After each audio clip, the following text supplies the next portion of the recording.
नमस्कार पब्लिक, मी तुमचा लाडका ओमकार तुमचं स्वागत करतो आपल्या अजून एक दुसऱ्या ब्लॉग मध्ये. तर सकाळी नियोजन झालं जिमला जायचं. जिमला गेल्यानंतर गर्दी तर काहीच नव्हती मित्रांनो. मग आपण घेतला व्यायाम करून. आपल्या मित्राने काढला आपला व्हिडिओ मित्रांनो. ते कसा काढलाय बघा की तुम्हीच बघा ब्लॉग मध्ये मित्रांनो. पाक झुम झुम करून काढला मित्रांनो व्हिडिओ. परत व्यायाम झाल्यानंतर आपण आलो तिथनं हलून. मित्रांनो आज काय गार नव्हतं अजिबात. आणि आलो घरी हलून. घरी आल्यानंतर आपल्याला ठोकूबाई म्हणली तुला चॉकलेट देते. बघा की कशी देते चॉकलेट मग. हा मग दिली आपल्याला ठोकून चॉकलेट. घरी आल्यानंतर परत मित्राचा फोन आला जाऊ आपण गावात. गेलो की गावात तोपर्यंत आपला मित्र बघत होता टीव्ही. मग त्याला पण घेतलं व्लॉग मध्ये. कसा दिसतोय मग आमचा मित्र कमेंट मध्ये नक्की सांगा. Yes.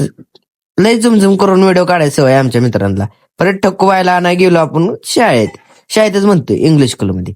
गेल्यानंतर सगळ्या पोरी येत होत्या पण ठोकूबाई आलीच नाही. मग आली थोड्या वेळानं ठक्की. मग तिला पण घेतलं ना ब्लॉग मध्ये आपल्या. ठक्कीला ब्लॉग मध्ये घेतलं त्यामुळे ठक्की झाली आपली खुश. जाताना पण म्हणली मामा आपला व्हिडिओ काढ. मग काय घेतलं की तिला डबल एकदा ब्लॉग मध्ये कशी करते मित्रांनो. घरी आलो. परत मित्राचा फोन आला आपल्याला सिनेमॅटिक व्हिडिओ काढायचे. मग गेलो की सिनेमॅटिक व्हिडिओ काढायला. बघा की मग एक सिनेमॅटिक व्हिडिओ. आणि एवढा ब्लॉग बघितलाय तर सबस्क्राईब करून जावा मित्रांनो. आणि कसा वाटला ब्लॉग कमेंट मध्ये नक्की सांगा. दत्त जयंती असल्यामुळे आपल्याला मित्रांनो बोलावलं सिनेमॅटिक शूटला. त्यामुळे गेलो होतो मित्रांनो. आणि तुम्हाला पण सिनेमॅटिक शूट करायचं असला तर आपल्या संपर्क साधा मित्रांनो. व्हिडिओ झाल्यानंतर आलो आपण तिथनं हलून. एवढा ब्लॉग बघितला सबस्क्राईब करून जावा तेवढं मित्रांनो. लाईक करा.